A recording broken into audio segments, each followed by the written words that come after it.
સાહેબ, આ પૃથ્વી પર તમારો સધિયારો, તમારો સાથીદાર, તમારું સમાધાન એ જો કોઈ હોય તો એ નથી સત્તા, નથી સંપત્તિ, નથી તમારું ગોલ્ડ, નથી તમારા હીરા, નથી તમારી એફડી, નથી તમારી સત્તા, કશું જ નથી આમાંનું. આ બધું માત્ર ને માત્ર આ પૃથ્વી પર ટકી રહેવાનો સધિયારો હોય તો એ તમારો પરિવાર છે. સાહેબ, અત્યંત ભાગ્યશાળી હો તો તમને માગ્યા વગર કોક કાપનારું મળે, તમે જેવા હો એવું સ્વીકારવા વાળું કોક મળે, તમારી માટે વિના કારણે દિલથી પ્રાર્થના કરવા વાળું એક વ્યક્તિ હોય. તમે દરવાજો ખખડાવો કે ન ખખડાવો, પણ તમે આવો ને દરવાજો ખોલનાર તમને મળે. પૂછજો એવી એકાદ વ્યક્તિને કે જેણે પોતાના ઘરના દરવાજાઓ જાતે ખોલવા પડે છે.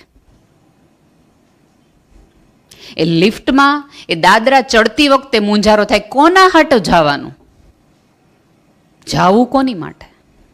અને અત્યારે આપણા બધાની એક જુદી સ્થિતિ છે કે 120ની સ્પીડે આપણે બધા ઘરે વયા જવા તૈયાર છીએ, પણ ઘરે જઈને એ સમયનું કરવું શું તો એને જ ખબર. બે વ્યક્તિઓ સામ સામે આવી ગયા છે, સાથે હોવું જોઈતું હતું. તમે અત્યારે આપણે બધા એક એવી જિંદગીમાં પ્રવેશી ગયા છીએ કે હું ને તમે વોટ્સઅપ ઉપર કલાક વાત કરી શકીએ, રાતના 12 વગાડી શકીએ, પણ જો સામે સામે હોય તો 12 મિનિટ પછી મૂંઝારો થાય કે આની આંખમાં હવે હું વાંચું. હવે તો એક જુદી જ પરંપરા છે કે મહેમાન આવી જાય તો રસોડામાંથી એક વ્યક્તિ ટાઈપિંગ કરતી હોય ને હોલમાંથી કે ચાનું ન પૂછતા હો, લીંબુ શરબત બનાવી નાખ્યું છે, તો તરત વાત થાય. નીચેના હોલમાં આપણે જમવામાં રાહ જોતા હોય ને ઉપર છોકરાને કહેવાનું કે હવે ઠરી રહ્યું, તો તરત રિપ્લાય આવે, પણ તમે રાડ પાડજો તો એમ કહેશે મારામાં પ્લગ હતા, મને સંભળાડતું નહોતું. સ્ક્રીન વાંચવા ટેવાયેલી સભ્યતા સ્કીનના ટચને ભૂલી ગયું છે. એટલે ક્યારેક આપણને એમ થાય કે આપણી આંગળીઓને હવે સંવેદનાઓના ટ્યુશન કરાવવા પડશે, એટલી હદે આપણે લોકો આમ કહેવાય ને કે અધબહેરા જેવું જીવવા માંડ્યા છે. એકચ્યુઅલી આપણે જીવી રહ્યા છીએ કે નહીં એની આપણને ખબર નથી. અત્યારે આ આખી સભ્યતાનો મોટામાં મોટો રોગ એ હોય તો આપણે બધા સાથે છીએ, સમૂહમાં છીએ, આપણી પાસે કેટલા બધા ગ્રુપ્સ છે, બધું છે, તેમ છતાં આખી સભ્યતાનો એક રોગ છે એકલતા. જો આટલા બધા લોકો હોય, આટલા બધા સંબંધો હોય, સોશિયલ મીડિયામાં તમારે 5 થી 10,000 જેટલા મિત્રો હોય, એક કરો તોય વાંધો ન આવે, પણ તોય રાત પડે એક મૂંઝારો સાંજે કેમ થાય છે? તમે જો આખા દિવસની સાંજ છે ને એ અઘરામાં અઘરી હોય, કારણ કે ત્યારે તમે ઘરેથી પાછા આવતા હોય, રાત પડવાની વાર હોય, કોઈ કામ ન હોય, એક સ્પેસ એવી હોય, અને ત્યારે તમારી જાતની અંદરનો એક માણસ જાગે. હવે માણસ છે કે રાક્ષસી તમારી પ્રવૃત્તિ નક્કી કરે. સાંજ પડે આપણી પાસે બેસીને વાત કરવા વાળો એક જણ આપણને મળે. તમે અત્યારે આપણા બધાના ફોનની અંદર એક ઇમરજન્સી નંબર એવી એક સર્વિસ હોય, એમાં તમારો નંબર તમે રાખી શકો. આજે એક પ્રયોગ કરજો મારા મિત્રો ઘરે જઈને, કે 5 નંબર લખશો ને, 3જા નંબરે તમને ડાઉટ થશે કે આ માણસ ફોન ઉપાડશે, કારણ કે જેને ધોળા દિવસે ન ઉપાડ્યા હોય કાળી રાત્રે તો હું આપણા ફોન ઉપાડે. સાહેબ, ભણકારાના પ્રદેશમાં આપણે જાણે અજાણે રહીએ છીએ. આમ જુઓ તો બધા છીએ, પણ હોંકારો દેવા વાળું એક માણા નથી કે જે તમે બોલાવો અને એમ કે શું થયું. તકલીફ કઈ છે? એક વખત એક ભાઈ જાપાનમાં આમ જઈ રહ્યા હતા અને સ્પીડમાં હતા, અને તમારે ત્યાં તો મારે સ્પીડનું શું મહત્વ સમજાવવાનું. 5 વાગ્યાના ગામમાંથી નીકળો ત્યારે 8:30 કે પહોંચો. એટલે મેં વિરલભાઈને કીધું કે અમે જેટલી વારમાં જિલ્લા બદલાવીએ ને એટલી વારમાં તમારામાં એરિયા નથી બદલાતા, એટલી ટ્રાફિક, એટલું બધું. અને એમ થઈ જાય કે આ શું કરવા માણા આટલું બધું બહાર છે, આટલું બધું બહાર છે, અને તોય બધાના ઘરની લાઇટો ચાલુ હોય, તો ઘરે કોણ છે આપણને એમ થાય. આખું મુંબઈ રોડ ઉપર હોય એવું લાગે. આવી જ રીતે એક ભાઈ જઈ રહ્યા હતા અને એટલા બધા સ્પીડમાં હતા, મોડા હતા, હોર્ન માર્યા રાખે. એની આગલી ગાડી છે એ ધીમે ધીમે ચાલે. એટલા બધા હોર્ન માર્યા અને ગુસ્સો આમ લાલ ઘૂમ થઈ ગયા હતા. અને આમ એને એમ થયું કે ઉતરીને ઓલા ભાઈને એક તમાચો મારી દો કે આવી રીતે ગાડી ચલાવવાની હોય, કોઈક માણસને ઓફિસે જવાનું હોય, મોડું થતું હોય, અમથા મેમાં મળી જશે. પણ સહેજ નજીક કાર ગઈ ને તો એક સ્ટીકર જોયું અને સ્ટીકરમાં એવું લખ્યું હતું કે હું ડિઝેબલ છું, એટલે થોડી ધીમી હલાવીશ, તમે થોડી શાંતિ રાખો.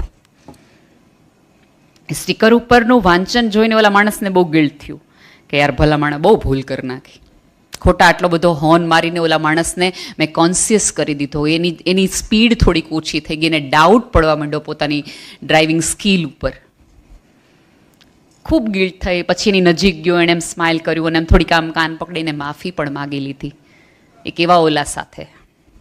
કથા અહીંયા પૂરી થઈ જાય છે, પણ હવે મારું ભાષ્ય અહીંથી શરૂ થઈ જાય છે કે શું કોઈની વિવસ્થા વાંચવા માટે દરેક જણ સ્ટીકર લગાવીને ફરે? આંખોની વિવસ્થા ન વાંચી શકતા હોઈએ, કપાળની કરચલીઓમાંથી પીડા ન વાંચી શકતા હોઈએ, તો આપણે માણસ કહેવાને લાયક છીએ ખરા? શું એક માણસ સ્ટીકર લગાવીને ફરે કે મારી પત્ની ગુજરી ગઈ છે એટલે મને મજા નથી આવતી? શું એક સ્ત્રી સ્ટીકર લગાવીને ફરે કે મારા દીકરા હારે મારે સંબંધ નથી રહ્યો? શું એક સ્ત્રી એક સ્ટીકર માળે કે મારો ડાયવોર્સનો કેસ ચાલી રહ્યો છે? શું એક ભાઈ સ્ટીકર માળે કે આ પેઢી જે 7 પેઢી ચાલતી હતી આ ત્રીજી પેઢી હવે ડૂબવા તરફ છે? શું એક ભાઈ સ્ટીકર મારીને ફરે કે આ ત્રીજો એમાં હવે ભરાય કે ન ભરાય એની ચિંતા છે? શું દીકરો સ્ટીકર મારે કે શેર બજારમાં જેવા રોકાણ કર્યું તો હવે જવા માંડું છે? તમે વિચાર કરો તો માણસ નહીં, આખું સ્ટીકરની જાત ઊભી થઈ જાય. માણસ હોવાનું, પોતાના હોવાનું એક જ વાક્ય અને એક જ વાત છે કે આંખ ઉપરથી કહી દે થયું હું ભલામણા.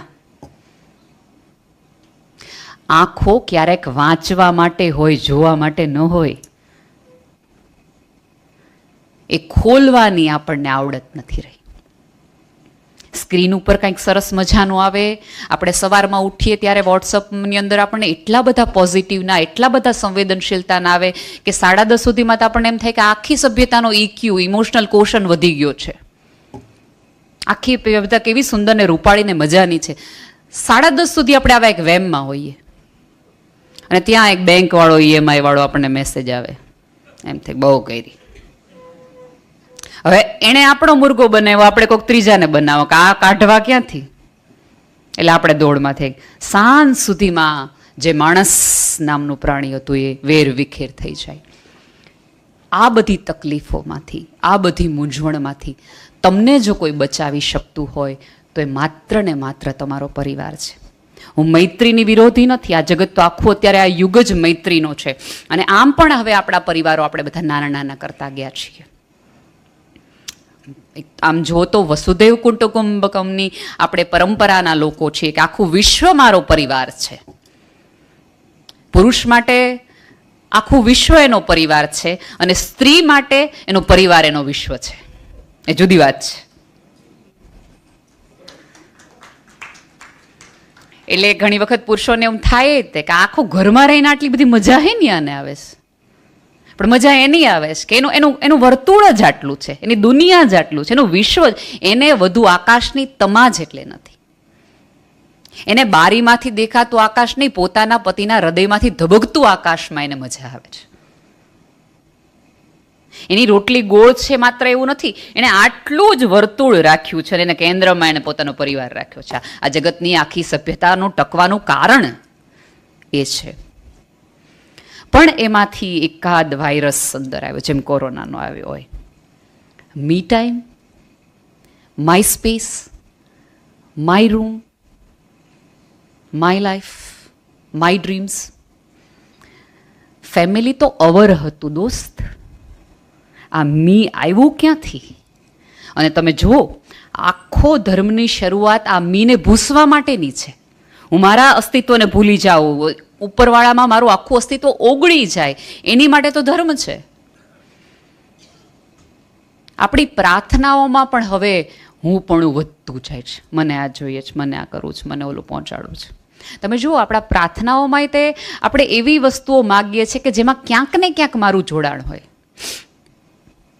દીકરાને આમ આમ થઈ જવું જોઈએ, આને આમ થઈ જવું જોઈએ. મૈત્રી ભાવનું પવિત્ર ઝરણું એવું સરસ જૈનોનું સ્તવન છે. સકળ થાઓ આ વિશ્વનું, શુભ થાઓ સકળ વિશ્વનું. આ શુભ ભાવના આપણી અંદર ક્યાંક ને ક્યાંક ઓછી થતી રહી છે. અને માનો કે ન માનો, અત્યારે જે દુનિયા આપણને જોવી નથી ગમતી ને, એ ક્યાંક ને ક્યાંક આપણા પરિવારનો પણ એક ભાગ છે, એક ખૂણો. એ બગડતો ગયો એટલે સમાજ બગડતો ગયો, રાષ્ટ્ર બગડતો ગયો, દેશ બગડતો ગયો, અને બધે ડખા શરૂ થઈ ગયા. બે વ્યક્તિઓ વચ્ચે પ્રેમ હોત તો બાળકને ખબર પડત કે આ પૃથ્વી પ્રેમથી ચાલે છે. એ બાળક પ્રેમનો સંવાદ લઈ પોતાના ટિફિનમાં પ્રેમ લઈ ગઈ સ્કૂલે ગયો હોત તો એ લોકોને કહી શકત કે તને ખબર છે પ્રેમથી આ જગતમાં તમામ તાળાઓ ખુલી શકે એમ છે.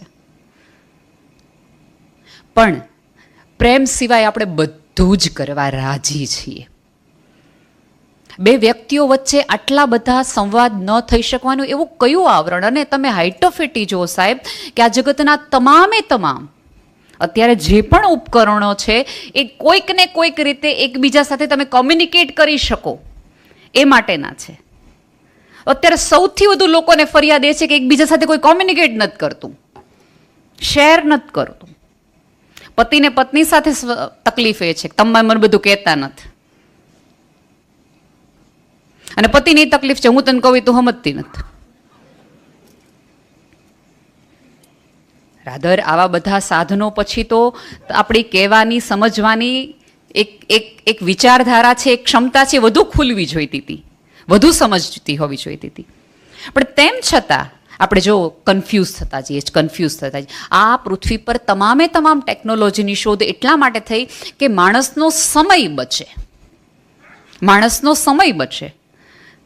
મોટર ગાડી, પ્લેન, એ બધું શેની માટે છે? પહેલા દિવસોના દિવસો લાગતા હતા, હવે કલાકમાં તમે ક્યાંક પહોંચી જાઓ છો. મુંબઈની વાત નથી થતી હો, કે ત્યાં તો નથી જ પહોંચતા. કોમ્પ્યુટરની થઈ, ઈમેલની થઈ, મેસેજની થઈ. તમે જુઓ પહેલાના રાજા મહારાજા કરતા આપણે વધુ, લેલા મજનુ કરતા વધુ અત્યારે પ્રેમિક પ્રેમિકા હાલવા જોઈએ. અને કોલી પત્ર લખે, પહોંચે, બે જણા વચ્ચેથી કોઈક રાજાનો પત્ર, એક રાજાને આજ ક્યાંક લડાઈમાં હોય અને એની રાણી યાદ આવે ને એમ થાય કે મોકલો કબૂતરને, ગળામાં ચિઠ્ઠી બાંધે ને પોતાના રાજાને પાછું લખતા આવડતું ન હોય એટલે લખતા આવડતો હોય માણાને બોલાવે, જે કેવું હોય પાછું કહી ન શકાય, એ બે લીટીઓ એ લખે ને કબૂતર ઉડીને જાય. એમાં વળી કોઈક દુશ્મન રાજાના હાથમાં કબૂતર આવી જાય ને કબૂતરને મારી નાખે ને કબૂતરના સંદેશા પહોંચે કે ન પહોંચે, તાતા એ રાજા ઉકલી ગયો હોય. અને ધારો કે પહોંચી જાય અને રાણી વાંચી લે ને રાણી રિપ્લાય લખે, ત્યાં લડાઈમાં કામકાજ પૂરું થઈ ગયું હોય. એટલે અધૂરા સંદેશા વગર, અતૃપ્ત ઈચ્છા વગર એકબીજાને પ્રેમ કરીએ છીએ એવું પહોંચાડવાના સંદેશા પહોંચે એ પહેલાં આ પૃથ્વી પરથી લોકો જતા રહે. એવી સભ્યતામાંથી અત્યારે આપણે ત્યાંથી આવી ગયા છે કે હું લખું ને સામેવાળાને એમ થાય કે નેહલ ડીસ ટાઈપિંગ. અને ટાઈપિંગમાં જો આપણને મજા આવે એવો સંદેશો ન હોય તો આપણે વાંચીએ નહીં. એટલે આપણે ઓલી બ્લુ ટીક બંધ કરી લઈએ, ઓલો સામેવાળો વેમ મારીએ કે વાંચી હશે કે નહીં વાંચી હોય. રિપ્લાય આપણે દેવાના હોય એના જ દઈએ. તમે જો એમ તમે રિપ્લાય કરો કે શું બનાવું જમવામાં, તો એનો રિપ્લાય ન આવે. પણ તમે એકવાર ભૂલથી એવો રિપ્લાય કરો કે ઓલા ભાઈ આવ્યા છે ને 50,000 દેવાના છે, તરત ફોન આવશે. કોને? ત્યારે સમય નીકળી જ જાય છે. પણ જ્યારે તમારા ફોનની અંદર તમારા ગમતા લોકોના મેસેજ આવતા બંધ થઈ જાય ને, અને જેના થઈ ગયા છે ને એને પૂછો કે કોઈકનું હારે એવું શું ચીજ છે.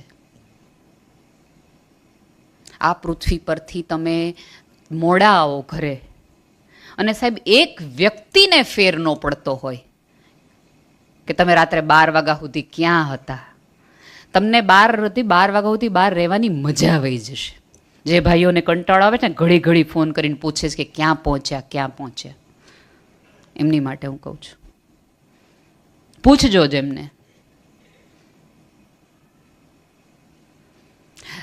હંમેશા પૂછાતા પ્રશ્નોને ડાઉટમાં લેવાના બદલે થોડું કેરનું પણ એક પ્રોવિઝન રાખો.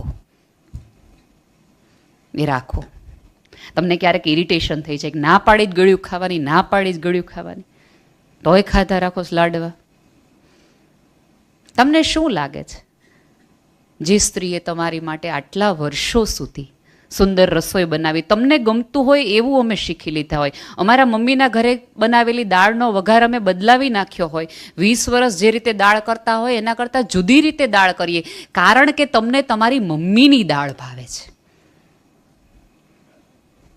એ પ્રમાણે અમે દાળ બનાવતા શીખી ગયા હોઈએ. તમને ભાવતું મેનુ, સાહેબ અમે અમારા કલર બદલાવી નાખીએ, તમને ભાવતું હોય એ મેનુ બદલાવડાવી નાખીએ, એ બધું જ કરાવી નાખીએ. એક સમી સાંજે અમે ના પાડીએ કે નથી ખાવાનું, તો ટ્રસ્ટ મી ક્યાંક ને ક્યાંક આ વિચાર છે કે તમારી અંદર રહેલું ધબકતું હૃદય આજીવન ધબકતું રહે. અને મારી આ જ દલીલ સ્ત્રીઓ માટે પણ છે કે મોડા આવે છે, બહાર જાય છે તો હંમેશા મજાનું પણ કારણ નથી. તમે આમ જુઓ ને, અત્યારે સૌથી વધુ સમાજમાં છૂટાછેડા છે, બ્રેકઅપ છે, હુકઅપ છે. અત્યારે વેબ સિરીઝની સિઝન ચાલે ને એટલાય સંબંધ નથી ચાલતા. પહેલી સિઝનમાં જે સંબંધ શરૂ થયો ને, સિઝન 2-3 આવી જાય, સંબંધ પૂરો થઈ ગયો હોય. એવા આપણે ઓલાની અંદર આવી ગયા છે. મેં કીધું એમ, પ્રેમ વ્યક્ત કરવાના, અભિવ્યક્ત કરવાના આપણી પાસે હજારો માધ્યમ હોવા છતાં પણ આપણે એક વ્યક્તિને એવું કન્સર્નથી, કમિટમેન્ટથી એવું રિયલાઇઝ નથી કરાવી શકતા કે દોસ્ત હું તને અનહદ પ્રેમ કરું છું, તારા વગર મને ચાલે એમ નથી. એવી આ સ્થિતિની અંદર કયું કારણ છે કે લોકો આટલા બધા એકબીજાથી છૂટા પડી રહ્યા છે? તો આપણે એક જ કારણ કહીએ છીએ કે મન સમજતો નથી ને એ મન સમજતી નથી. જો સમજવાનું આટલું બધું મહત્વનું હોય, આટલું બધું મહત્વનું હોય તો શરૂઆત આપણે ત્યાંથી કેમ નથી કરતા? આખી ઘટના પૂરી થવાના આરે આવી જાય છે, કોર્ટ સુધી આવી જાય છે, ત્યારે આપણે સમજવાની વાત કરીએ છીએ. સાહેબ, સમજવાની પહેલા સાંભળવું હોય. આપણે એકબીજાને સાંભળતા નથી. હું બોલને, હું સાંભળું જ છું. હા બોલ. સાચા અર્થમાં પરિવારને જોડાયેલું રાખવું હોય. હું એમાં નથી પડવા માંગતી કે જોઈન્ટ ફેમિલી કે ન્યુક્લિયર ફેમિલી એ એક વ્યવસ્થાનો ભાગ હોઈ શકે, પણ એકવાર એવું નક્કી કરો કે મહિને, અઠવાડિયે એક વખત આખું પરિવાર ભેગું થાય. અને અત્યારે ક્યાંક આપણા બધાની એક જાણે અજાણે એવી ફરિયાદ છે કે છોકરાઓ આપણે ત્યાં આવતા નથી. પરિવારનું ફંક્શન હોય ત્યારે બધાને એક ફરિયાદ હોય. પણ એમાં હું થોડી વાત આપણા બધાનો એ કરીશ કે હવે જાણે અજાણે ઘરમાં એક બાળક હોય, લગ્ન કે કુટુંબનું કોઈ પણ ફંક્શન હોય તો એટલે કંકોત્રી હોય કે કાંઈ પણ હોય, કોઈ પણ ફક્ત 2 જણાને, એ ફક્ત 2 જણા નીચે લીટી હોય અને એ પણ એક વ્યવસ્થાનો ભાગ હોય. કારણ કે બધાને તમે સામૂહિક કરો તો દેવાળું આપણે વહેલા ફૂકીએ. એટલે ફક્ત 2 જણામાં પતિ પત્ની જવાનું રાખે અને બાળક ઘરે રહીએ. ત્યારે બાળકને આવવું હોય, ધમપછાડા કરતો હોય, નાનું હોય ત્યારે મારા આવું, મારા આવું, મારા આવું. ત્યારે આપણે એને જુદે જુદા પ્રલોભન આપીએ કે હમણાં અમે આવી જશું, તો આ વિડીયો ગેમ રમજે, આ રમજે, તો અહીંયા જજે, આ ખાજે, આ પીજે, તો પીઝા મગાવી દેજે, બ્લા બ્લા બ્લા. જે રીતે આપણે એને ચોકલેટો શીખવી હોય એ રીતે આપણે શરૂ કર્યું. પછી બાળકને મજા આવી ગઈ અને પછી સમય સાંજે આપણે એમ કે આજે આપણે મામાના ઘરે જવાનું છે, તો બાળક ના પાડશે કે નહીં. હવે અહીંયા બેઠેલા દરેક વ્યક્તિઓને મારે એક વિનંતી છે, ફક્ત 2 જણામાં પરિવારના અંગત હોય ને એને તો સામૂહિક જ રાખો, એને એની બહાર ન રાખો. આપણે કેવાને બોલાવીએ? આપણા બોસને જેને જરાય રસ ન હોય આપણે ત્યાં જમણવારમાં, એને હાથ ભાઈ સાહેબ બાપા કરીને આપણે બોલાવીએ. તમારે તો સાહેબ આવવાનું જ છે, તમારે તો સાહેબ આવવાનું જ છે. એ સાહેબ આવે ત્યાં સુધી તમે સાવધાન પોઝિશનમાં હો. અંદરથી મને એમ કહેતું હતું કે આ વળે ને તો આપણે બીજા જણને અટેન્ડ કરી શકીએ, પણ એ તો કરી ન શકાય. સાહેબ ગુલાબજાંબુ લાવી દો, સાહેબ દાળ લાવી દો, સાહેબ આ લાવી દો. અને સાહેબ એમ કે ના હું તો ડિનર કરીને આવ્યો છું. એટલે આપણે અડધી હવા ત્યારે નીકળી જાય.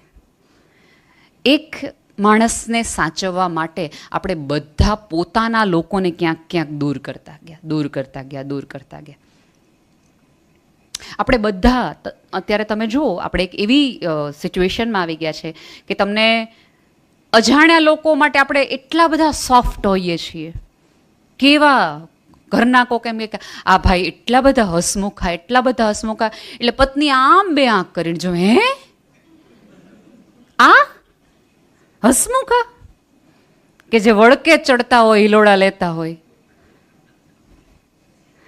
અને ભાઈને કહો કેમ કે તમારા બેન તો કેટલા શાંત છે, મારા બેન તો કેટલા શાંત છે, તો ભાઈઓને એમ થાય કે આનું શાંત સ્વરૂપ જોયું છે, ઘરે આવો. પણ એનું કારણ શું છે ખબર છે? કે આપણને એક એવી ઓલામાં થયા કે બહાર બધે સારું, રૂપાળું, મજાનું દેખાવાનું, તો બધું ચાલે. મને તો સૌથી વધુ નવાઈ એ લાગે વિરલભાઈ કે ઝોમેટો વાળો આપણા ઘરે આવે, આપણા ખીચાના પૈસા લઈ જાય, આપણને જે જોતું હોય ભલે જમવાનું આપે, એને આપણે શું આપીએ? Thank you, it's very delicious, 5 star આપીએ, કોમેન્ટ કરીએ કે આ ગ્રેવી તો એટલી ટેસ્ટી હતી, લખીએ, ફોટા મૂકીએ, થાતું તો એટલું બધું એક એપ માટે કરીએ. સાહેબ 30 વર્ષથી તમારી પત્ની તમને ભાવતું ભોજન, ગરમ રોટલી એ 42 ડિગ્રીમાં તમને ખવડાવે, આજ સુધી તમે કોઈ દિવસ એમ ન કીધું થેન્ક યુ દોસ્ત. તો રસોઈ બહુ સરસ બનાવે છે. એક સેલમાંથી એક સાથે આપણને એક ડ્રેસ ફ્રી આવે અને એ આપણને એમ કે ફોટો મોકલાવજો ને બેન, તો કોમેન્ટ કરીને આપણે એને કહીએ કે વેરી નાઇસ, તમારો સ્ટાફનો એટલું બધું પોલાઇટ છે, એટલા બધા સારા માણસો તમારી આજુબાજુ રહે છે. ક્ષણવાર માટે સાવી આભાસી આપણા અંતર્મનને પૂછો, actually any part of duty છે, એટલા માટે અમે હસે છે. ફેક વર્લ્ડની આપણને એટલી હદે સાહેબ ટેવ પડી ગઈ છે કે આપણે સામે રહેતા સાચા માણસને એક્સેપ્ટ કરવા જ તૈયાર નથી.